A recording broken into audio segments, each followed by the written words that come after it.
아더스 하이라이트 세 번째 시간입니다. 경찰 행정학입니다. 자, 경찰 관리, 중간 관리자가 업무와 평가 단계에서 감독 업무를 추진합니다. 경찰 조직 관리, 이상적 관리제 모형에서 베버가 주장을 했습니다. 베버가 가장 강조한 특징이 계층제 조직이죠. 법규, 그리고 문서는 장기에 보존되고 감정을 배제해야 한다. 병리 현상, 머튼 등 이런 학자들이 주장을 했는데, 동조 과잉, 어떤 조항이 있으면 법률에서 그 조항에 너무 매몰된다는 의미가 되겠습니다. 법률의 어떤 취지보다는, 그런 목표보다는 수단에 너무 집착하는 것이죠. 법규 만능 사상이 되겠습니다. 법문 용례, 번잡한 문서에 욕하는 거죠. 그리고 무사안일주의가 상급자 권위에 지나치게 의존하는 것을 말합니다. 자, 변화에 대한 대응, 곤란하고 권위주의 형태를 조장하고 권력 구조의 이원화, 상관의 개서적 권한과 부하의 전문적 권력이 이원화되어서 발생한다.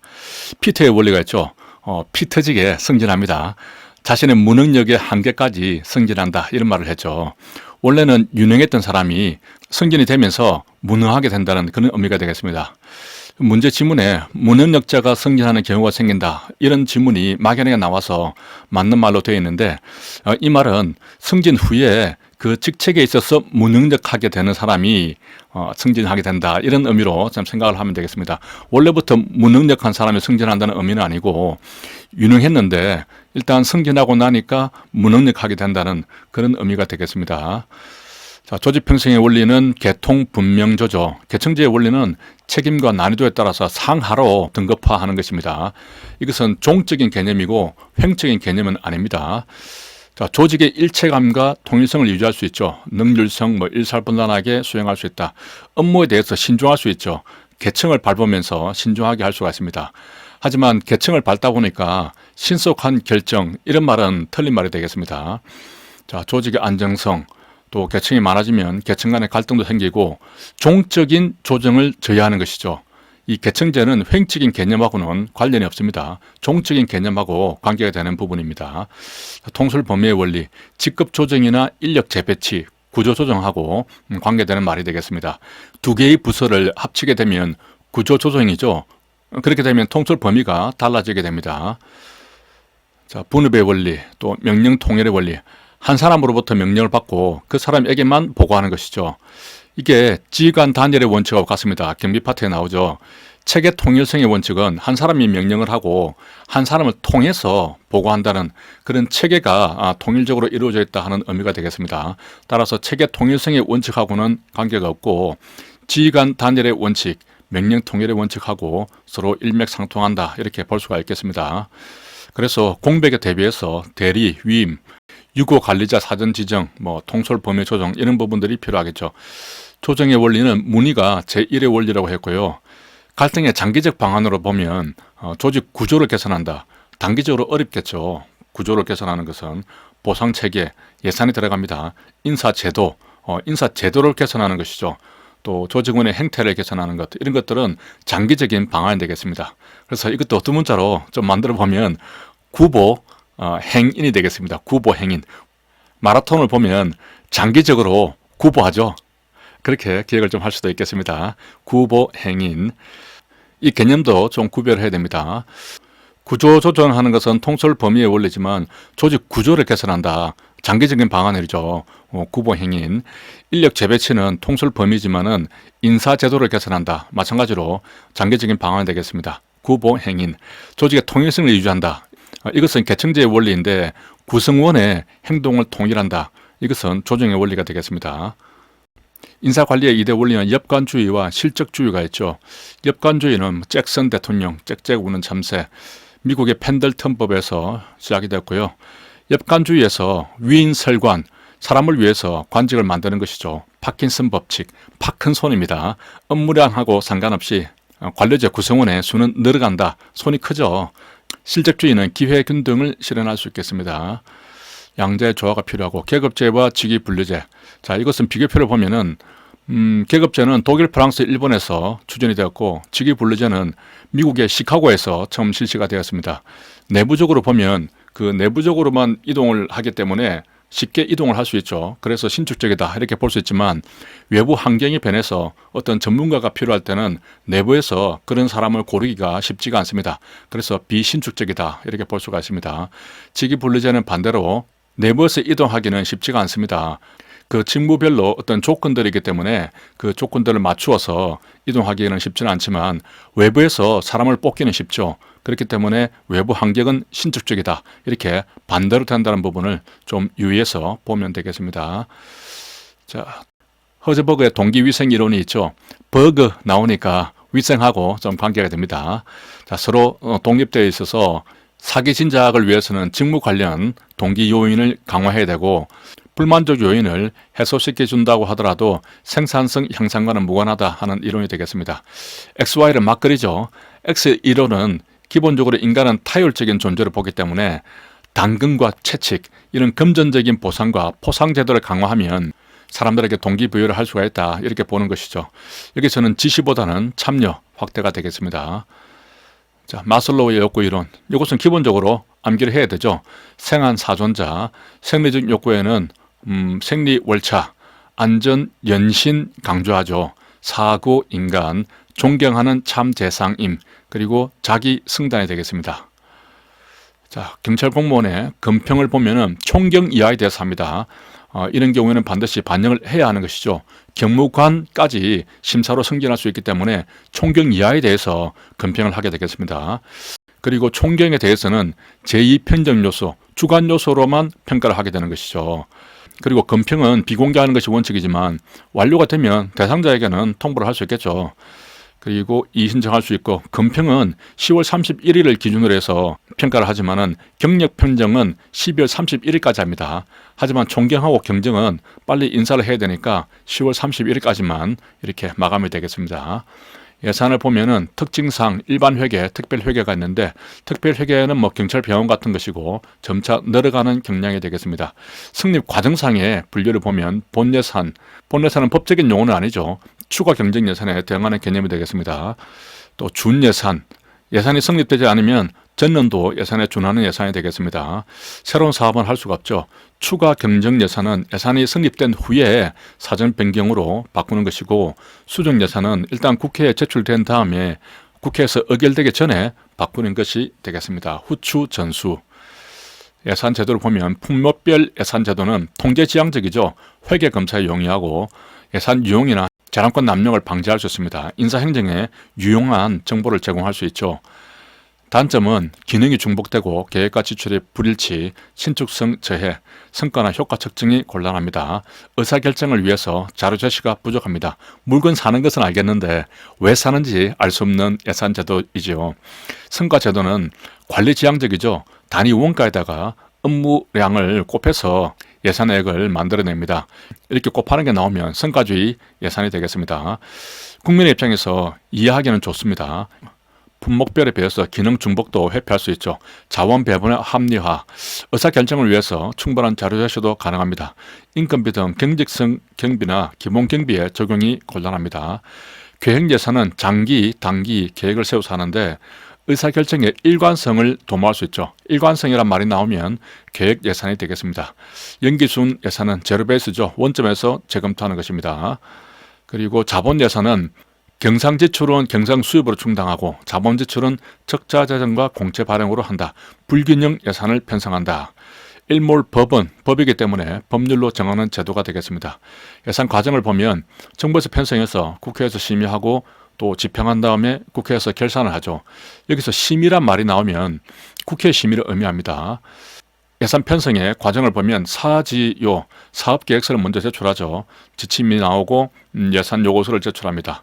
그리고 사업계획서는 5년 이상입니다. 사업하면 포업이죠. 그러면 5가 나옵니다. 5년 이상의 신규 그리고 계속 사업에 대해서 중기 사업계획서를 만들죠. 중기 이러면 또 보통 5년 정도를 말하죠. 이 기간도 잘 봐야 되는데 135죠. 해산물 되겠습니다. 12시까지. 자, 밑에 그 표가 있죠. 경기국, 사지요, 해산물, 12시 전까지 이렇게 되겠습니다. 예결위에서 종합심사를 하는데 종합정책 질의, 부처별 심의, 개수 조정하고 승인하고 나면 그 다음 본회의에서 의결을 하게 되겠습니다. 종부 개승이죠. 그리고 30일 전까지 본회의에서 완전히 의결해야 합니다. 종부 개성 나이 30전까지 하게 되겠습니다. 예산을 집행할 때는 배정 요구서를 먼저 제출하면 배정을 합니다. 배정을 할 때 감사원에도 통보를 하게 되어 있거든요. 그 다음 예산 집행 지침이 내려가면 사용을 하게 되겠습니다. 두 문자를 따면 요배 감지사 이렇게 기억을 하면 좋겠습니다. 배정을 할 때 감사원에 통보된다 하는 것을 확실하게 기억을 하기 위해서 요배 감지사. 예산 집행은 배정이 되면서부터 시작을 합니다. 이때부터 예산을 집행할 수 있는 것이죠. 따라서 예산이 배정되지 않으면 지출 원인 행위, 계약을 맺는 그런 행위도 할 수가 없습니다. 예산은 목적 외에 사용할 수가 없겠죠. 하지만 탄력적 집행 제도가 있습니다. 전용 제도는 세항목이죠. 이용은 장관항 사이에서 이용하는 겁니다. 그래서 세항목, 세목 전용 안마기를 장관이 이용하죠. 국회 의결을 미리 얻어서 이용을 할 수가 있겠습니다. 결산 과정을 보겠습니다. 이 경우도 그 표를 가지고 한꺼번에 기억을 하면 경기감기국이죠. 그리고 2455입니다. 이놈다오 할 수가 있죠. 2월 말까지, 4월 10일까지, 5월 20일까지. 여기 보면 뭐 40일 간격이 나옵니다. 이렇게 날짜까지도 좀 봐둘 필요가 있고요. 그리고 5월 20일까지 하고 나면 곧바로 5월 31일까지 국회에 보내게 되겠습니다. 자, 관수 운영 경비가 있죠. 출납 공무원이 아니면 사용할 수가 없고 현금 지급으로도 쓸 수가 있는데 범위를 보면 운영비, 특수활동비, 안보비, 업무비, 운특안업이죠. 운특안업이니까 안 올라갑니다. 500만 원 이하까지 쓸 수가 있고 공사 사정비, 공사를 하다 보면 돈이 많이 들어가죠. 이런 경우에는 500만 원 초과해서 사용할 수가 있겠습니다. 반납은 1월 20일까지 반납을 하면 되겠습니다. 물품 장비 관리. 간입 무기고는 24시간 상주하는 지구대 상황 시 112 타격대에 설 수가 있고 탄약고는 분리되어야 하고 집중 무기 탄약고 일과 시간 중에는 무기관리 부서에 장의하죠. 경찰서에서는 경무과장이 하게 되겠습니다. 그리고 일과 시간 후나 휴일이 되면 이제 112 상황실에 갖다 줘서 상황관리관이 관리를 하게 되겠습니다. 자, 징형사 불고문이죠. 건축 사용할 때 공중이나 지면을 향해야 됩니다. 전방은 아닙니다. 군대에서는 전방인데요. 자, 조준할 때는 대퇴부죠. 허리가 아닙니다. 차종의 용도별로 보면 전지업 순특이죠. 아줌마 순특 하나, 전지업 순특이 되겠습니다. 수사, 행정용은 없습니다. 3월 말까지 소요 계획을 제출하죠. 11월 말까지 교체 대상을 제출하게 되겠습니다. 소가 나오니까 3이고 교할 때 11이 보이죠. 그리고 연식을 가장 중요하게 생각을 합니다. 1차 책임자가 운전자가 되는 것이죠. 2차가 사용자입니다. 차량 사용하는 사람이 운전자가 아닙니다. 여기 규칙에서는 운전자와 사용자를 이렇게 구별을 하고 있습니다. 참, 여기 보면은 수사 경과와 관련해서는 이번에 다 삭제가 되었습니다. 이 내용은 틀립니다. 자, 협의의 보안을 보면 문재인 지시고요. 광해 보안은 간첩을 잡는 국가보안법까지 추가되는 개념이 되겠습니다. 보안의 주체는 국가죠. 보안의 대상은 이런 문재인 지시인데 여기에 국가가 들어가지는 않습니다. 국가는 보안을 해야 되는 주체이고 보안을 받아야 되는 대상은 아닙니다. 보안 업무의 원칙은 한부조, 한정의 원칙, 부분의 원칙, 조화가 되겠습니다. 자, 비밀은 국정원법에 따른 국가기밀로서 보안업무 규정에 따라서 비밀로 분류된 것이죠.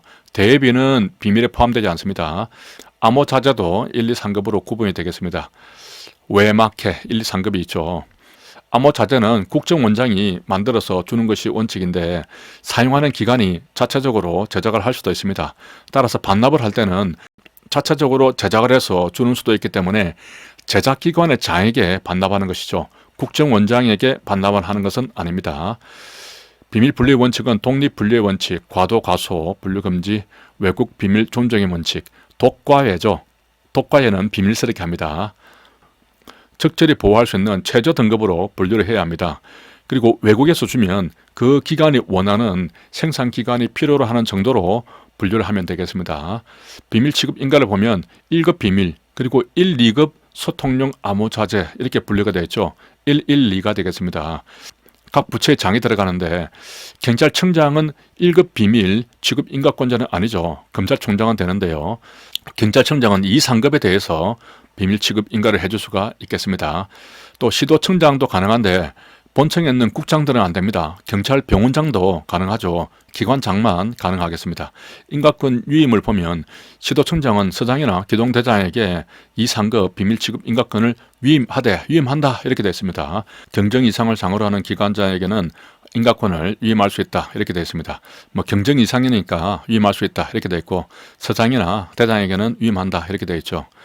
재위임은 안 되겠습니다. 특별인가 우리 경찰 공무원은 별도로 그 비밀 취급 인가증을 받지는 않죠. 임명과 동시에 상급을 받게 되고 또 보직 발령을 받으면 동시에 2급을 받게 되기도 합니다. 자, 비밀의 보관 1급만 반드시 금고에 보관하고 혼합할 수 없고 이 상급은 금고뿐만 아니라 이중철제 캐비넷에도 보관을 할 수가 있겠습니다.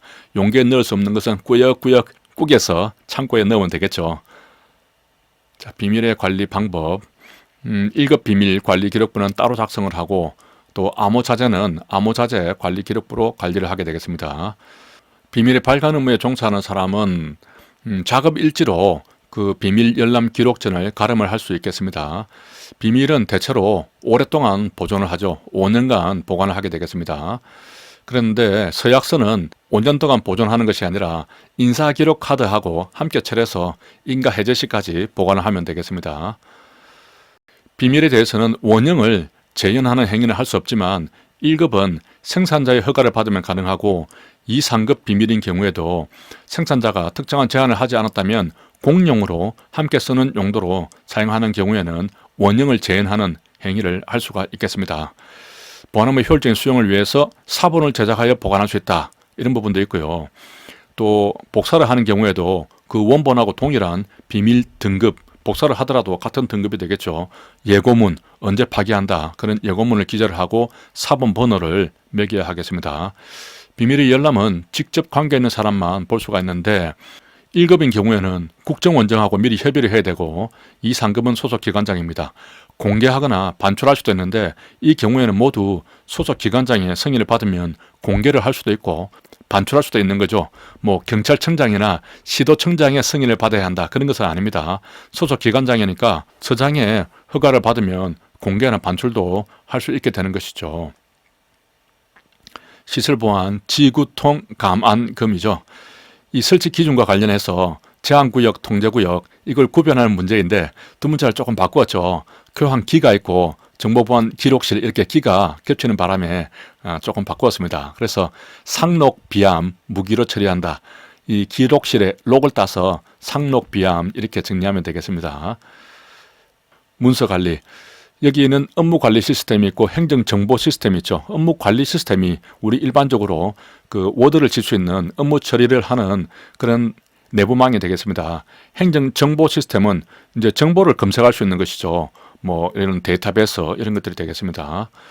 공문서의 종류는 민비, 공법, 일지. 효력은 도달주의죠. 효도가 되겠습니다. 공고에서는 5일이 말라야 효력이 발생하죠. 공시송달, 공시생은 일사천리 이런 부분도 있고요. 징계심 이런 것도 있죠. 공문서 작성 방식 보면 옷을 하나씩 입어가는 형태입니다. 공문서니까 벗어가면 안 되겠죠. 하나씩 이렇게 입어가는 형태가 되겠습니다. 그리고 보고자 동그랗죠. 보려고 하는 자는 눈이 동그랗습니다.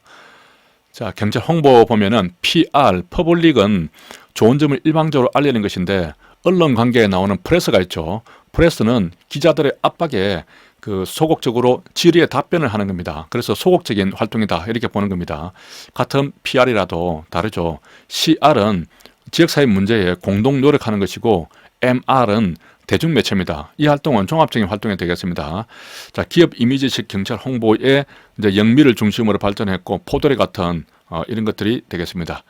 관계에 대해서 마크는 상당히 소극적이죠. 겨우 마크하는 그런 결혼생활, 그러한 돈, 그런 돈이 있으면 공생하겠다. 에릭슨, 엘리트 집단이다. 이런 말을 했죠. 홍보 전략을 보면 대변인실을 이용하는 것이 적극적인 홍보 전략이 아닙니다. 소극적인 홍보 전략이 되겠습니다. 자, 지방제를 포함해서 언론 모니터링을 하게 되겠죠. 진상보고와 관련해서는 신속성이 중요하고 구두로 먼저 보고한다. 정정 보도와 반론 보도가 있는데 진실하지 않은 경우에 진실에 맞게 고쳐서 보도하는 것이 정정 보도이고, 일단 나도 말 좀 하게 해달라 하는 것이 반론 보도가 되겠습니다. 언론중재위원회는 언론 사고 나면 중재를 하겠죠. 40에서 90이 되겠습니다. 자, 위원장은 호선하는데 1, 2, 2죠. 여기에 제가 2명이라고 되어 있는데 2명 이내가 되겠습니다. 위원장 2명 이내, 감사 2명 이내가 되는 것이죠.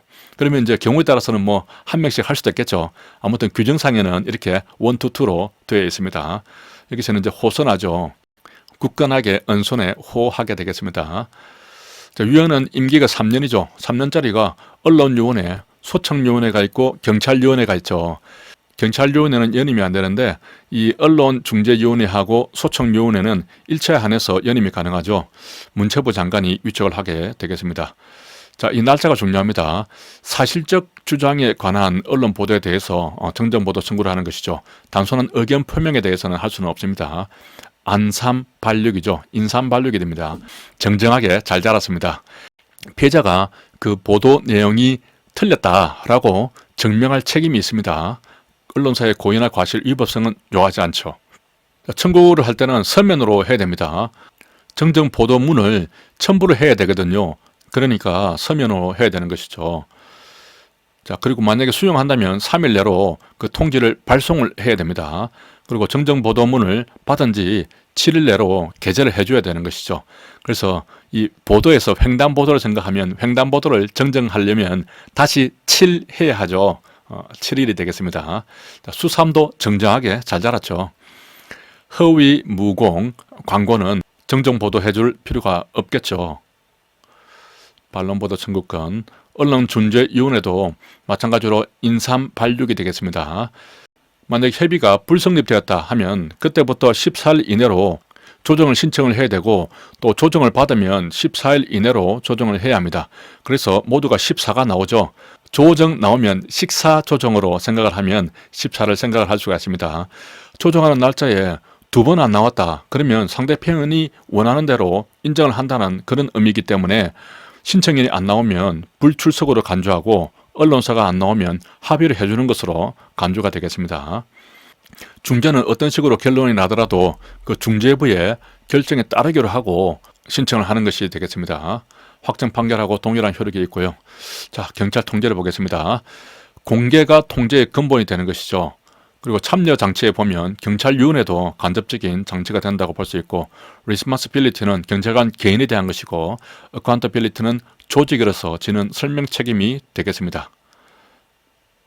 통제와 관련해서 대륙법계에서는 법원이 발달했죠. 그렇기 때문에 사법심사, 사후통제가 발달했다 이렇게 볼 수가 있고, 영미법계는 제도라든가 선거 이런 장치들이 발달했습니다. 그래서 경찰위원회 책임자를 선거한다, 자치경찰 제도를 시행한다, 이런 것들이 영미법계의 전통이 되겠습니다. 우리나라를 보면 국민감사 청구를 19세 이상이면 할 수가 있죠. 300명 이상이 연설을 하면 가능합니다. 사법통제, 사전, 사후 뭐 이런 것들 잘 구별을 해야 됩니다. 그리고 경찰 내부에 관한 것만 내부 통제가 되는 것이고, 경찰위원회도 우리 내부 통제는 아닙니다. 외부 통제에 해당되고 행정 통제에 해당되죠. 그리고 국가인권위원회는 독립기관이지만 일단 행정 통제에 분류를 하고 있죠. 이런 것을 광의의 행정 통제다 이렇게 보고 있습니다. 자, 부패 방지 관한 법률. 누구든지 부패 행위를 알게 되면 신고할 수 있고, 누구든지 이런 말이 나오면 신고할 수 있다 이렇게 연결되겠습니다. 공직자는 신고해야 한다. 기명의 문서로만 신고를 할 수가 있겠습니다. 경우에 따라서는 반드시 고발을 해야 되는 경우가 있는데 여기에 경무관 이상이 들어가 있죠. 조사기관은 이 국민권익위로부터 신고를 이첩을 받게 되면 60일 내로 조사를 종결하는 것이 원칙이고, 필요하면 연장을 할 수도 있겠습니다. 조사가 끝나면 10일 내로 통보를 해줘야겠죠. 종료 10이 되겠습니다. 19세 이상 300명 이상이 연설을 하면 감사를 청구를 할 수도 있겠죠. 국민권익위에 신고를 할 때는 반드시 문서로 해야 되고, 정보 공개 청구는 구두로도 할 수가 있죠. 구두로 하게 되면은 우리 공무원이 문서 작업을 합니다. 정정보도 청구를 할 때도 그 정정보도문을 첨부를 해야 되거든요. 그렇기 때문에 문서로 해야 되고, 그 외에는 기본적으로 구두로도 할 수 있는 것으로 그렇게 보면 되겠습니다.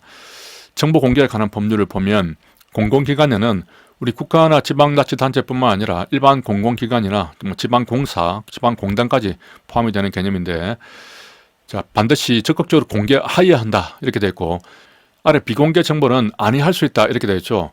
공개해도 상관이 없습니다. 안이할 수 있다 이렇게 되어 있기 때문에 경찰의 보안관찰 통계 자료는 비공개 대상이 된다고 보았고요. 폭력단체 현황도 마찬가지입니다. 직무를 수행한 공무원의 성명이나 직위는 비공개 정보 대상이 아닙니다. 그렇기 때문에 112 신고를 받고 출동했을 경우에 누가 출동했는지에 대해서 정보 공개 요청이 이루어지면 그 112 상황실에서 정보 공개를 해주게 되어 있습니다. 비공개 필요성이 없어지면 반드시 공개 대상으로 해야겠죠. 자, 절차를 보면 청구를 받은 날부터 10일 이내에 공개 여부를 결정해야 하는 것이죠. 자, 이 말만 나오면 딱 맞는 말입니다. 부득이한 경우에는 10일 더 연장할 수 있죠. 그렇기 때문에 이 공개 청구를 받은 날부터 20일 이내로 공개 여부를 결정하면 되는 것으로 이렇게 착각을 하면 안 되겠습니다. 10일 내로 결정을 하는 것이 원칙이고 부득이한 경우에 10일 더 연장할 수 있다. 이렇게 생각을 해야 됩니다. 그리고 30일 내로 이의신청을 할 수가 있죠. 이렇게 되면 심의회를 개최를 해서 결정을 하겠죠.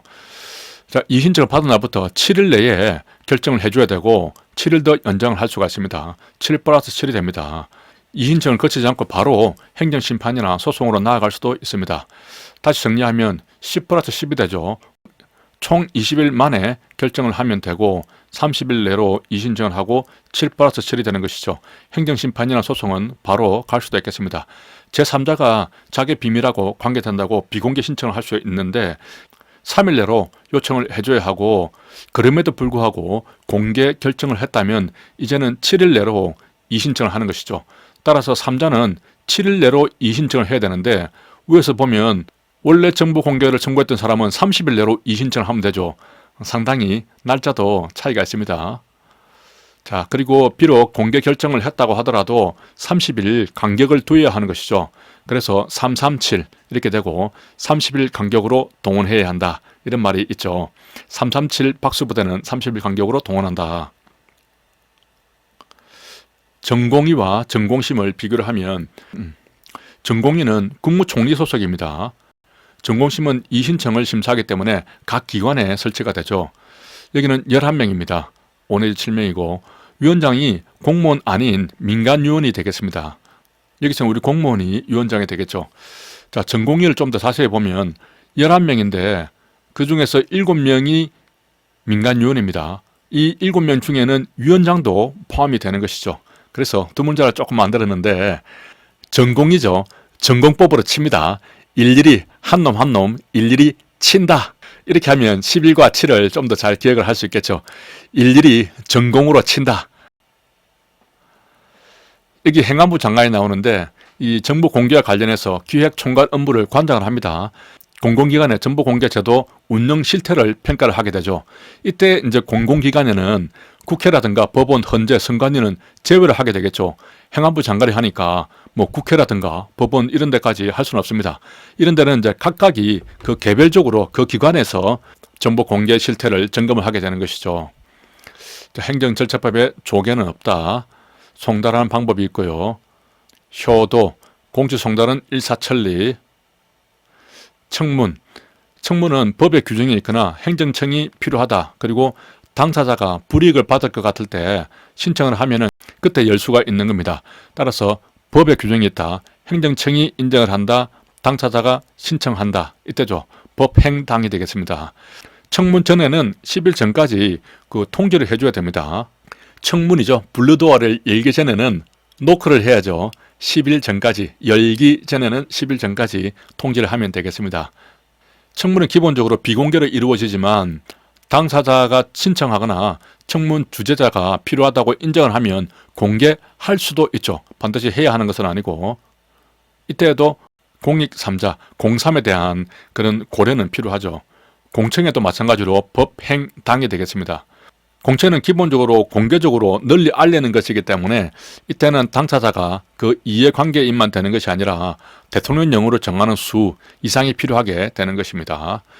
의견 제출, 의무를 부과한다든지 권익을 제한하는 처분을 할 때 청문이나 공청회를 거쳤다면 몰라도 그런 것도 하지 않았다면 그때 최소한 의견 제출 기회는 주어야 한다 하는 것입니다. 이때는 반드시 주어야 하는 것이죠. 따라서 청문이나 공청회 같은 경우는 법에 규정이 있거나 행정청이 필요하다고 인정할 때 혹은 당사자가 요청을 할 때 법행당의 경우에 있어서 할 수가 있고, 국민에게 의무를 부과하든지 권익을 제한하는 그런 좀 불리한 처분이 있음에도 불구하고 청문이나 공청회를 가지지 않았다면 그때 의견 제출 기회는 반드시 주어야 한다는 의미가 되겠습니다. 의견이 이유 있다고 인정이 되면 반드시 반영을 해야 한다, 이렇게 규정이 되어 있고요. 입법 예고는 40일 이상으로 하게 되어 있죠. 자치법규는 20일 이상이 되겠습니다. 문서 열람 복사가 있는데요. 당사자 등은 청문을 할 때 그 통지를 받았으면 그때부터 청문이 끝날 때까지 청문과 관계되는 문서의 열람이나 복사를 요청을 할 수가 있습니다. 이런 경우에는 반드시 해줘야 되는 것이죠. 다른 법에 따라서 공개가 제한되는 경우를 제외하고는 그 요청을 거부할 수 없다, 이렇게 되어 있습니다. 따라서 이 부분이 좀 헷갈릴 수 있는 게, 아까 청문은 원칙적으로 비공개를 하면서 공개를 하려고 하면 공익이나 제3자의 이익을 침해하지 않는 범위 내에서 공개를 할 수 있다고 되어 있고요. 여기서 문서 열람 복사는 그 청문을 받는 당사자죠. 바로 이해관계인입니다. 그런 사람들이 요청을 하면 법률에서 특별하게 제한하고 있지 않다면 무조건 하고 그 사람들에게는 줘야 되는 것이죠. 완전하게 공개하는 것이 아니라 그 사람들에게만 주는 것이기 때문에 특별한 게 없으면 바로 반드시 줘야 하는 그런 부분이 되겠습니다. 행정심판에는 취소심판, 무효등 확인심판, 업무이행심판 이런 것들이 있고요. 우리는 행정심판을 받게 되면 우리 각 기관에서 행정심판을 하는 것이 아니라 중앙행정심판위원회에서 심리를 하게 되겠습니다. 중앙행정심판위원회는 국민권익위원회에 있게 되는 것이죠. 따라서 예를 들면 종로서장이 어떤 처분을 했는데 이에 대해서 행정심판을 제기를 하면 국민권익위원회에 있는 중앙행정심판위원회에서 심리를 한다, 이렇게 봐야 되겠습니다. 행정소송법상에 집행정지 제도가 있는데 취소소송을 제기를 한다고 하더라도 원래 했던 그 처분의 효력이나 또 집행에 있어서는 아무런 영향은 주지 않죠. 그 소송에서 결론이 나야 그 결론에 따라서 움직이게 되는 것이지, 소송만 제기했다고 해서 우리가 했던 처분이 집행정지가 일어나거나 해버리면 그 혼란이 생기겠죠.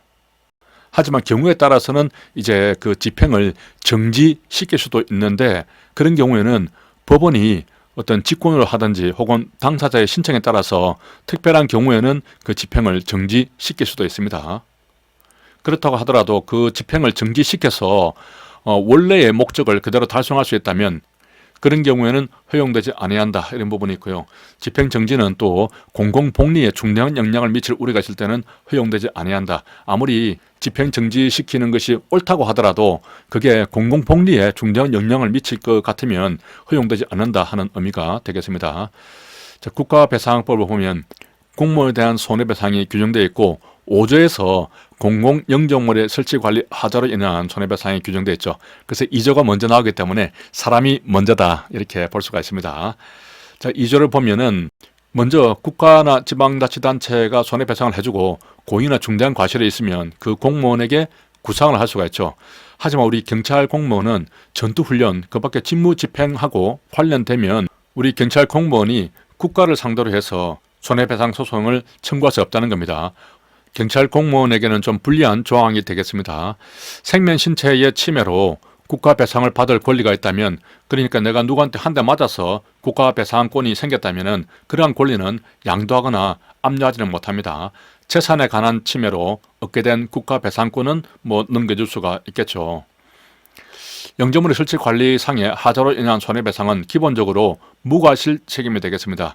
이때 영조물이라고 하면 도로, 하천 이런 것도 되지만 우리 경찰차라든가 경찰견도, 동물도 일단 영조물, 물건으로 취급을 해서 걔가 갑자기 목줄을 풀고 뛰어나가서 사람을 다치게 했다면 당연히 무과실 책임으로 보상을 해줘야겠죠. 하지만 불가항력적인 것까지 책임을 지는 것은 아닙니다. 비용을 부담하는 자가 국가배상 책임을 지는 경우가 있는데요. 지방자치단체장이 교통신호기를 설치를 했다면 지방자치단체장은 기본적으로 이 국가배상의 주체가 되는데, 이것을 관리하는 경찰관은 국가공무원이어서 국가에서 월급을 주기 때문에 국가도 손해배상 책임을 부담한다, 이렇게 보는 것이죠. 이뿐만 아니라 우리 국가경찰 공무원이 자치경찰 사무를 수행을 하다가 만약에 손해배상을 해야 될 일이 생기면 기본적으로 자치경찰 사무는 지방자치단체에 귀속이 되기 때문에 피고는 지방자치단체가 되겠지만 그 경찰관에 대해서 봉급을 부담하는 국가도 피고가 될 수 있다 하는 부분이 있습니다. 따라서 자치경찰 사무를 하다가 문제가 생기면 지방자치단체, 국가 양쪽 모두 피고가 되고 손해배상 책임을 부담을 하게 되겠습니다. 경찰 감찰 규칙을 보겠습니다. 자, 결격 사유 또 신분 보장 2년 동안 보장이 되죠. 1년 이상 근무했다면 희망 부서를 고려해서 선보를 할 수가 있습니다. 감찰관이 의무 위반하면 안 되겠죠. 가중해서 징계하게 되겠습니다. 감찰 활동은 특별감찰은 그 경찰 기관의 장이 기간을 정해서 하는 것입니다. 상급 기관장의 지시를 받아서 하는 것은 아니죠. 교류감찰은 상급 기관장의 지시를 받아서 다른 기관을 감찰하는 것입니다. 그렇기 때문에 상급 기관장의 지시를 받아야 되는 것이죠. 그 단서를 수집하게 되면 감찰 부서장에게만 보고를 하면 되겠습니다. 기관장은 아니고요. 그래서 조사를 한 다음에 어떤 위반 사항이 발견이 되면 그때 기관장에게 보고를 하면 되겠죠. 자, 감찰 조사는 출석 요구를 할 때는 3일 전까지 도달이 되어야 합니다. 징계위원회에서 출석 통지는 5일 전까지 도달이 되어야 하죠. 그래서 징계받으러 5.3 이렇게 되겠습니다. 본인이 요구하면 당연히 할 수가 있고요. 대상자의 권리로서 진참 동료를 고지를 해야 합니다. 진술 거부권, 참여권이 있다, 동석할 수 있다, 업무 위반의 요지를 고지를 해줘야 하는 것이죠. 성폭력 성희롱 관련해서 피해 여성에 대해서는 의사에 반하지 않는 한 여경이 조사를 하게 되고 심야 조사는 자정에서 6시까지입니다. 여기서는 6시까지죠. 우리 경비에서 그 확성기 등 사용 금지할 때 그때는 심야 조사가 7시까지로 되어 있습니다. 주간이 7시부터 시작이 됩니다. 그래서 소리 칠 수 있죠. 좀 더 세게 소리를 칠 수 있는 시간이 7시부터 있기 때문에 7시가 되고 여기서는 6시까지가 되겠습니다. 그리고 민원 접수한 때부터 2개월 내로 조사를 마쳐야 되는데 만약에 다른 기관에서 통보를 받았다면 한 달 내로 해야 되는 것이죠. 수사 개시 통보가 있더라도 징계 의결 요구권자의 결재를 받아서 진행을 할 수도 있고 하지 않을 수도 있습니다. 선택적이죠. 하지만 감사원에서 만약에 조사 개시한다고 이런 통보를 받았다면 반드시 징계 절차를 중지를 해야겠습니다.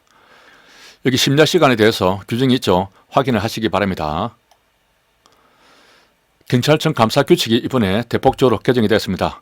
종합감사는 그 주기는 1에서 3년까지 하는데 치안 수요 등을 고려를 해서 조정을 하도록 하게 되었습니다.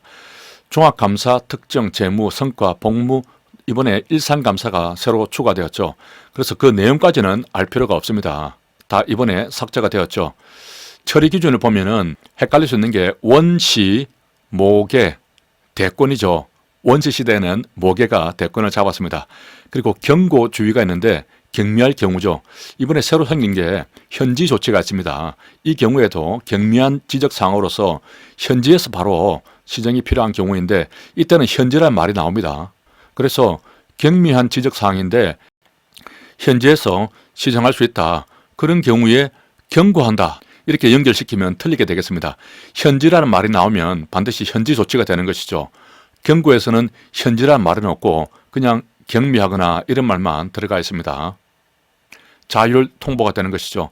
변산명령은 회계관계 직원 등에 관한 이 법률에 의해서 이 회계와 관련되는 부분에 대해서만 변산명령하는 것이죠. 인권보호를 보겠습니다. 인권 개념에 4가지 유형이 있습니다. 정경법차, 시민 정치적 권리, 경제, 사회 문화적 권리, 법적 권리, 차별받지 않을 권리 이렇게 4가지로 나누고 있다는 것. 우리 시책은 금구 4만 패 순으로 발전되어 왔죠.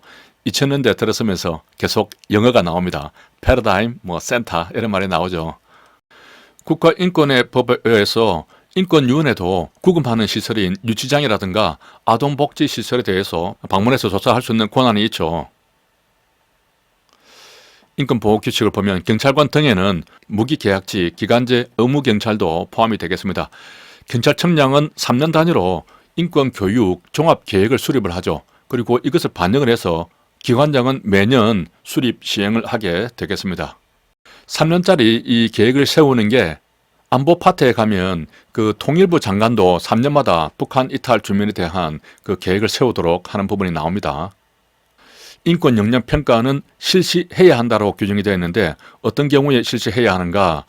법령이나 행정규칙을 경찰위원회에 올리기 60일 전에 해야 합니다. 그러니까 60일 전에 이미 인권 역량 평가를 해서 그 다음 60일 후에 국가경찰위원회에 올리게 되겠죠. 그리고 정책이나 계획은 확정되기 이전에 하면 되겠습니다. 집회 시위가 끝났다면 좀 문제가 있는 집회 시위 같으면 끝나고 30일 내로 인권 역량 평가를 하면 되는 것이죠. 이러한 인권 보호 담당관은 역량 평가가 제대로 되었는지 반기마다 점검을 해야 합니다. 그래서 36이죠. 36 반점 평가가 되겠습니다. 36 대학 앞에 있는 반점은 대학생들이 평가를 하겠죠. 자, 진정을 각하할 수 있는 경우와 기각할 수 있는 경우가 있는데 사인구 아니면 기각시켜버리죠. 야구볼에 사인이 없으면 사인구 아니면 기각을 시키는데 명백한 경우, 뭐 종결되었다, 시효가 완성되었다 이런 경우는 명백하니까 각하 사유가 되고 그냥 사인구 아니면 기각 사유가 되겠습니다. 또 물건 등을 보관하다가 필요가 없어지면 또 반환을 해야 되는 것이죠. 수사가 만약에 시작이 되면 조사를 중단을 하고 종결 이첩할 수 있습니다. 하지만 인권 침해에 대한 구제 절차는 계속 이행할 수 있다 이렇게 되어 있고요. 인권위원회는 자문기관입니다. 경찰청장이나 시도경찰청장을 자문하게 되는 것이죠. 경찰 서해는 없습니다. 7에서 13년인데 호선하게 되죠. 인권 관련해서 한번 정리를 해보시고요. 경찰관 인권 행동 강령이 있는데 이것은 우리 공제의 책에는 뭐 참고로만 나와 있습니다. 인권보호 원칙을 보면 경찰관은 국민이 국가의 주인임을 명심하고 모든 사람의 인권과 인간으로서 존엄과 가치를 존중하고 보호할 책임이 있다. 이런 내용이 규정되어 있고 뭐 내용 등에 보면은 부당 지시 거부 이런 내용도 들어가 있습니다. 인권 침해 행위에 대해서는 뭐 거부를 해야 하고 또 법령에 정한 절차에 따라서 이의를 제기할 수 있다. 이의 제기는 할 수 있다라고 되어 있고 거부해야 한다. 뭐 이렇게 규정이 되어 있습니다. 이의 제기와 관련해서는 어느 규정이든지 항상 제기할 수 있다. 이렇게만 규정이 되어 있습니다. 자, 경찰과 윤리를 보겠습니다. 시민들의 참여를 강제하는 규정도 있죠. 경범죄처벌법에서 공무원 원죄 불응죄가 있죠. 역할 모델, 범죄와 싸우는 경찰 모델은 전문직화에는 기여를 합니다. 전체 업무를 포괄하지는 못하죠. 치안 서비스 제공자로서의 경찰은 대역적 권위가 있습니다. 일시 임시방편적으로 해야 되고 이 범위를 넘어서는 안 되는 것이죠. 지역사회 경찰을 활동하고 일맥상통한다 이렇게 볼 수가 있습니다. 전문 지급하는 오거스트 볼머가 추진했죠. 이게 이번에 경감부 시험에 나왔더라고요. 오거스트, 스트가 붙으니까 전문 지급화를 추진한 사람이다 이렇게 볼 수가 있죠. 미국에서 뭐 경찰서장까지 했다고 합니다. 전문직의 특징으로서 클라이니가 이런 것들을 주장을 했고요. 자, 문제점은 부차한 것은 사소하죠. 가난 차별 되겠습니다. 소나무. 나무는 보고 숲은 보지 못하듯 전문가가 자신의 업무에만 매몰되는 것을 소요라고 합니다. 그래서 소나무 이렇게 연결시킬 수가 있습니다. 비공식적인 사유와 과정이 더 크다고 볼 수가 있고 작은 호의하고 뇌물은 경계가 불분명하죠. 그래서 작은 호의 논의가 있습니다. 허용론에서는 형이 관자당, 이게 허용론이 되겠습니다. 형성제 이론은 작은 커피 하나 마시면서 시민하고 친밀감을 형성할 수 있다. 이런 이론이 되겠습니다. 하이덴하이머가 관시공, 세 가지 유형으로 부패를 분류를 했는데 관직 중심적은 꼭 돈을 받지 않는다고 하더라도 사적 이익을 고려해서 권위를 남용하는 것이 관직 중심적 부패 행위다 이렇게 보았습니다. 공중의 이익에 손해를 끼치는 것은 공익 중심적이고요. 또 색깔별로 구별을 했죠. 하이덴 세게 되어 있습니다. 백색, 흑색, 회색이 있는데 흑색은 뇌물수수 같은 것이고 회색은 중간쯤에 있는 것이죠. 그래서 후원금 뜻값이 되겠습니다. 이것하고 구별해야 되는 것이 그 흑색 선전이 있고 회색 선전이 있죠. 심리전에서 흑색 선전은 위장하는 것이죠. 회색은 비공개하는 겁니다. 그래서 흙 위로 회색비가 내린다 이렇게 기억을 했습니다. 자, 여기에 나와 있죠. 경찰 부패의 현실적 특징을 보면은 경찰 조직은 위계 구조와 충성 문화가 있어서 부패의 토양이 된다 이런 말이 있고요. 또 봉사 수단이 좌절되면서 체념하고 부패하게 된다 그런 단계도 있습니다. 예기적 사회화 이것도 이번에 경관 시험에서 나왔죠. 경찰 사회화를 미리 하는 것입니다. 경찰 일탈 이론을 보면 미끄러지기 쉬운 경사로 이론은 시어머니 했죠. 서 있으면 미끄러지기 쉽습니다. 작은 호의가 부패로 연결되는 것이죠. 처음에는 부패가 아니었습니다. 작은 호의였죠. 이런 것도 거절해야 한다. 델라트러죠. 따라서 시어머니나 델라트러는 같은 이야기를 하고 있습니다. 하지만 펠드가 슬라이딩 그 패드죠. 패드에 버그가 먹으면 벌레가 끼면 잘 미끄러지지 않는다. 경찰이 바보냐? 작은 호의와 뇌물도 구별 못하게 그렇게 이야기를 했습니다. 시민사회가 경찰 부패를 묵인하고 조장했다라고 보는 전체 사회 가설은 월세죠. 전월세, 윌슨이 되겠습니다. 따라서 미끄러지기 쉬운 경사로 이론하고 유사하다 이렇게 볼 수가 있고, 구조원인 가설은 조직적인 부패를 말했고, 썩은 사과 가설은 개인 부패를 말했죠. 구조원인 가설에서 침묵의 규범이 발생을 한다. 법규와 현실의 괴리로서 발생한다. 이렇게 했죠. 니드 호퍼, 로벅 바커, 니드 아퍼, 로퍽 바거 이런 학자들이 주장을 했고요. 썩은 사과 가설은 모집 단계에서 배제가 되지 않고 유입이 돼서 그렇다. 비지 바덴에서는 바쁘죠. 일일이 참견해서 도덕적인 충고를 그 사람에게 하는 것입니다. 도덕적 해이는 뭐를 해줘도 동료의 부패를 부패로 인식하지 못하는 정도가 되겠습니다. 내부 고발은 휘슬블로잉이죠. 클라이니히가 주장을 했습니다.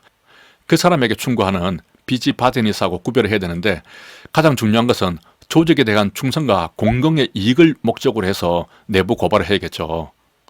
클라이니가 정당한 요건으로 적절한 도덕적 동기에 의해서 이루어져야 하고, 외부로 공표하기 전에 내부의 모든 채널을 사용해야 한다. 그리고 합리적 증거에 근거해야 되면서 중대하고 급박한 경우에 할 수가 있고, 또 어느 정도 성공 가능성이 있어야 한다라고 요건을 비교적 자세하게 규정을 하고 있습니다. 자, 부정청탁 금지법을 보면은 공공기관에는 선관위라든가 사립학교도 들어가 있습니다. 사립학교 선생님, 그리고 언론사, 기자들도 공공기관에 포함이 되는 개념이 되겠습니다. 금품 등에는 재산적인 이익뿐만 아니라 편의 제공, 경제적 이익도 들어가 있고, 여기서 문제가 되는 청탁은 모든 청탁이 아니고 법에서 규정된 그 14개 사항에 대해서 청탁을 하는 경우에만 문제가 되는 것이죠. 그러한 청탁을 했다고 하더라도 또 7개 사항의 예외 사항이 있습니다. 뭐 공개적으로 한다든지, 선거로 선출된 공직자 또는 정당이나 시민단체가 공익을 목적으로 제3자의 민원을 전달하는 경우에는 가능합니다. 자, 신고를 받으면은 처음에는 이거 부정청탁입니다 라고 알리고 거절 의사만 명확히 표시를 하면 되죠. 반복해서 일어나면 그때 소속 기관자에게 서면으로 신고를 하면 되겠습니다. 이때 행동강령 책임관 이런 말은 나오지 않죠. 행동강령 책임관은 그 법에 나오는 개념이 아니고 경찰청 행동강령에서만 나오는 개념이 되겠습니다. 이렇게 부정청탁을 받으면 처음에는 알리고 거절하면 되는데, 만약에 그 부정청탁에 돈이 들어가 있다, 이때는 바로 기관장에 서면으로 신고를 해야 되겠습니다.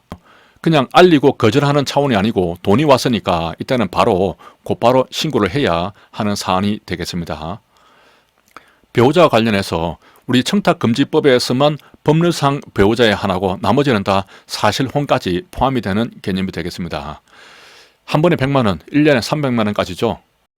자, 이 표를 보면은 직무와 관련되면 이러한 금액이 있으면 수수에게 2에서 500까지 과태료를 물리게 되겠습니다. 물론 이때는 직무와 관련돼도 대가성까지는 인정이 안 되는 경우는 말하겠죠. 만약에 대가성까지 인정이 되어버리면 10원을 받아도 바로 뇌물죄에 해당이 되는 겁니다. 금액이 또 2천만 원 이상 넘어가면 그 특가법상의 뇌물죄로 가중해서 처벌하게 되는 것이죠. 일단 대가성이 없다고 보는 경우인데, 직무와 무관하면 한 번에 100만 원, 1년에 300만 원 이하까지는 아무런 처벌 조항은 없습니다. 또 직무와 관련되든 관련되지 않던 그 금액을 초과를 해버리면 이제는 3년 이하 징역으로 가게 되는 겁니다. 기본적으로 이 표를 좀 잘 봐야 되고요. 또 돈을 받았다고 하더라도 예외가 되는 게 있죠. 상부 사친단, 공불사인 경우에는 예외가 됩니다. 상급자가 주는 경우, 또 이 금액이 있죠. 사모식, 음경선, 조화농이 있습니다. 여기 사모십이 나오는 게 그 국가공무원법상의 소멸시효도 지금 사모십으로 됐죠.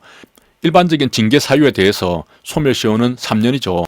하지만 돈이 왔다 갔다 하는 징계 부과금을 부과할 수 있는 그런 징계 사유에 대해서는 5년간 소멸시효가 유지가 되고요. 선과 관련이 되면 10년이 되겠습니다. 욕하는 것 같네요. 아무튼 그때도 350이 나오게 되겠습니다. 함께 받으면 높은 금액의 품목 상한을 기준으로 하게 되죠. 그리고 각 품목에 상한을 초과해서도 안 됩니다. 자, 사례 연습은 한번 이렇게 보시고요. 사적 거래가 있는 경우, 이런 경우는 당연히 제외되겠죠. 하지만 정의는 제외됩니다. 그러니까 정의하는 경우에는 신고를 해야 된다는 것이죠. 금품수수 예외에 예외가 되기 때문에 신고를 해야 되는 것입니다. 정의는 제외된다. 그리고 경찰청 공무원 행동 강령에 직무 관련자와 거래에 있어서 무상은 포함해서 신고하는 부분이 있죠. 친조인 경우는 예외가 되는데 이때는 8천까지가 되겠습니다. 그리고 단체에서 주는 경우, 또 공식 행사에서 다 주는 경우, 불특정 다수에게 주는 기념품, 홍보품, 경연이나 추첨으로 받는 경우 있죠. 이마트에서 추첨으로 외제차가 당첨되었다. 그러면 세금 내고 가져가면 되겠습니다. 기타 사회 상계에서 허용되는 금품이 있죠. 상부 사친단 공불사, 이렇게 기억을 하면 되겠습니다. 외부 강의 사례금이 있는데 사례금을 받는 경우만 신고를 하죠. 무료는 신고할 필요가 없고 외부 강의입니다. 국가라든가 지자체에서 강의하는 경우에는 신고할 필요가 없고 또 사후에만 10일 내로만 신고를 하면 되겠죠. 사전에 신고할 필요는 없습니다. 열강하고 나면 사후에 신고를 하면 되겠죠. 신고 내용을 일부 알 수 없다면 5일 내로만 보완을 하면 되겠습니다. 5일 보충이 되겠습니다. 기본적으로 1시간에 40만 원인데 이것도 상당히 많죠. 최고 60만 원까지 받을 수가 있겠습니다. 명목에 관계없이 이렇게 되는 것이고 실비 수준으로 제공되는 이런 것들은 받을 수가 있겠습니다. 만약에 초과해서 받았다면 이체해주면 되겠죠. 이틀 내로 반환하고 신고하든지 신고하고 반환을 하면 되겠습니다. 그렇게 하지 않으면 기관장은 7일 내로 반환해야 될 금액을 산정을 해서 그 당사자에게 통지를 해주게 되어 있습니다. 그래서 2와 7만 잘 기억을 하면 되겠습니다. 초과되면 이체해주면 되죠. 안 하면 500만 원 이하의 과태료가 되겠습니다. 국민권익위원회에서 통보를 받게 되면 종료를 하게 되면 10일 내로 통보를 해주게 되어 있죠. 종료 10. 국민권익위원회에서는 그 통보를 받고 30일 내로 재조사 해달라고 요구를 할 수 있습니다. 이때 재조사를 하게 되면 이때는 7일 내로 통보를 해주면 되겠습니다. 조사는 60일 내로 해야 되는 것이죠. 벌칙을 보면 신부금 1, 2, 3이 되겠습니다. 부정청탁을 받고 수령을 하면 2년 이하 징역이 되고 한 번에 100만 원, 1년에 300만 원을 초과해서 받게 되면 금품 수수가 되죠. 이때는 3년 이하가 되겠습니다. 초과 사례금을 받았는데 미신고, 미반환하게 되면 500만 원 이하의 과태료가 되는데 이제 부정청탁을 받았을 때 이 금액이 각각이 좀 다르죠. 이것은 표를 보고 바로 기억을 하면 되겠습니다. 자, A가 B를 통해서 부정청탁을 하게 되면 이때 A는 1,000만 원 이하만 되고 B가 A를 위해서 하는 경우에 이 B의 신분이 일반인인 경우에는 2,000만 원 이하, 만약에 공직자다. 공직자가 이제 공직자에게 부정청탁을 하게 되는 것이죠. 이렇게 되면 좀 중하니까 3,000만 원 되겠습니다. 이렇게 1, 2, 3이 되는 것이죠. 그 청탁을 받고 수령을 하면 2년 이하가 되겠습니다. A가 B를 통하지 않고 다이렉트로 자기 민원을 직접 부정청탁을 하게 되면 청탁을 한 사람은 처벌하는 부분이 없습니다. 다만 이제 C가 그걸 받고 부정청탁 수령을 해버리면 또 2년 이하 징역이 되겠죠. 그 말이 이 법조문상에서는 조금 어렵게 되어 있죠.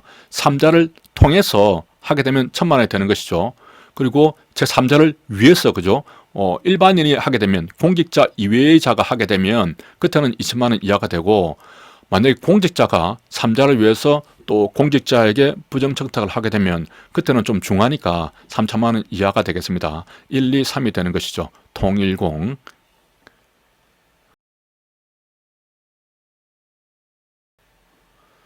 경찰의 문화를 보겠습니다.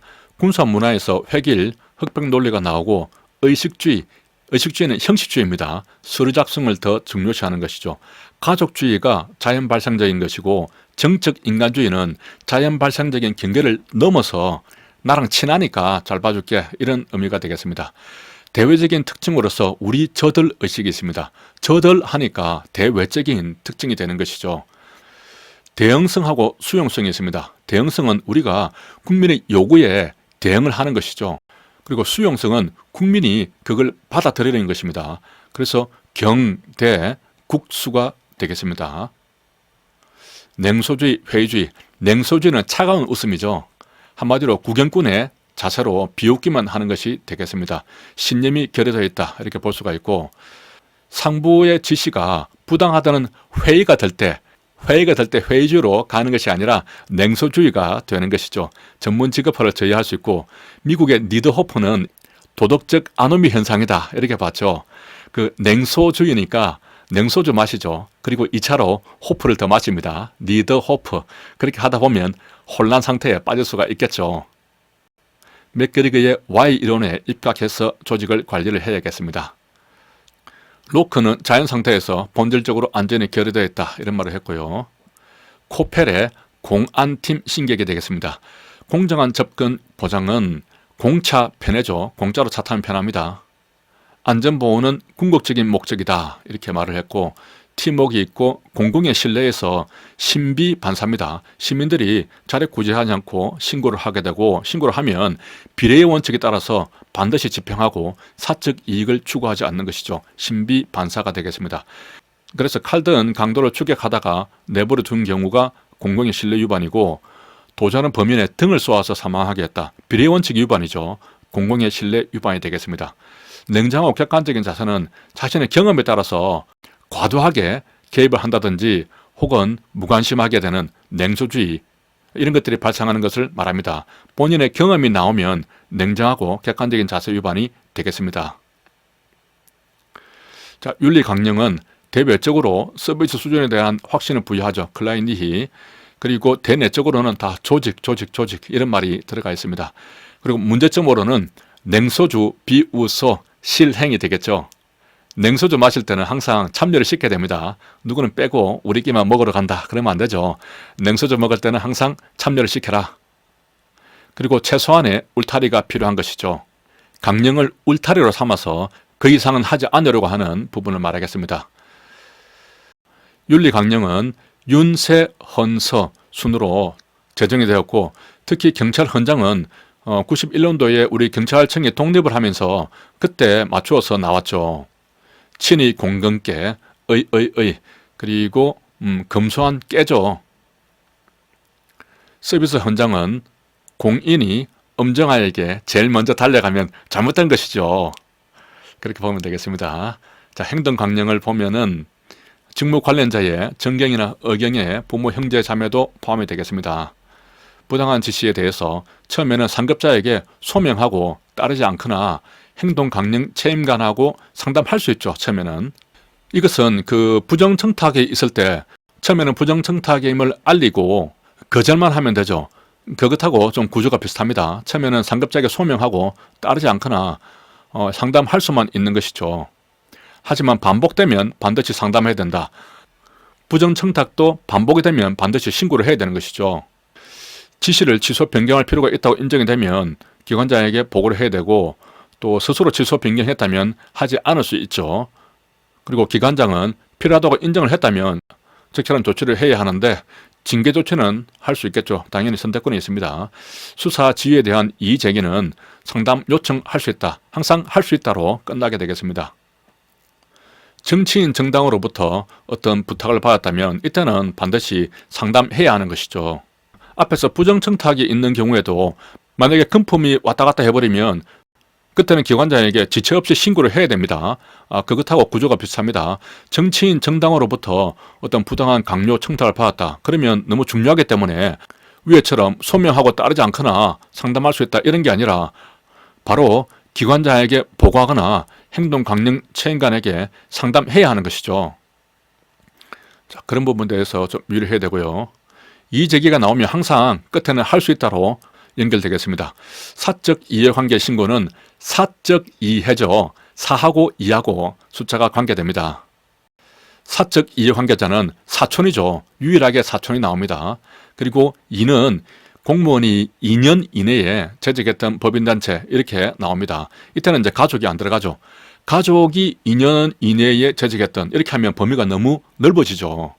가족에 들어가는 경우는 현재 뭐 임직원, 사회이사로 근무한다든지 대리고문 자문한다든지 이런 경우를 말하고, 또 가족이 특수관계 사업자인 경우를 말합니다. 이때 특수관계 사업자라는 것은 533한 관계를 말하죠. 533한 관계가 되겠습니다. 5에서 2영이 되는 총액, 그리고 총수 이렇게 연결되죠. 300만 원 이상 돈을 주고받았다고 하면 그런 사람은 사적 이해관계자가 됩니다. 이게 뭐 1년에 300만 원, 뭐 1회에 100만 원 그런 이야기가 아니죠. 그냥 300만 원 이상 돈을 빌리고 혹은 갚았다. 그런 관계라면 상당히 친한 관계이기 때문에 사적 이해관계자로 보게 되는 것입니다. 또 퇴직하기 전에 5년 전까지 근무했던 그 부서에서 같이 근무했던 사람, 그죠? 퇴직 전 5년간 같은 부서에서 근무했던 사람이라면 사적 이해관계자가 자동적으로 되는 겁니다. 그리고 공무원이 2년 이내에 어떤 직무 수행으로 이익을 주고 지속적으로 친분을 맺고 있다면 또 가능하죠.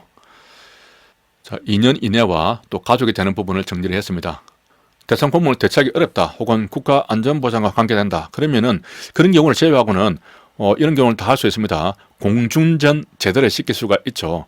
업무를 일시 중지시키든지 뭐 대리, 공동수행자를 지정할 수 있고 직무를 재배정하거나 아예 딴 데로 보내버릴 수가 있습니다. 전보까지 가능하죠. 만약에 소속 기관장이 이런 예외적인 사유로 해당 공무원에게 그 직무를 계속하도록 했다면은 그렇다면은 행동강령 책임관으로 하여금 확인 점검하도록 해야겠죠. 그런 부분이 하나 기술되어 있습니다. 직무 관련자 거래 신고. 이때 친족은 8촌까지 포함이 되고 무사인 경우도 신고를 해야겠죠. 단순하게 뭐 은행에서 대출 받는 것 이런 것들은 제외가 되겠죠. 자, 이때도 공중전 제대를 시킬 수가 있습니다. 직무 관련자나 관련 공무원에게 경조사가 있더라도 통지를 하면 안 되는데 이 경우는 할 수가 있죠. 만약에 그 사람이 친족이다. 당연히 알려야겠죠. 현재나 과거 부서에 함께 근무했던 직원이었다. 그러면 내가 이전에 부조한 것도 있기 때문에 이번에는 알려야겠죠. 신문, 방송, 내부 통신망을 통해서 공개적으로 알리는 경우, 종교단체라든가 친목단체인 경우에는 알릴 수 있겠습니다.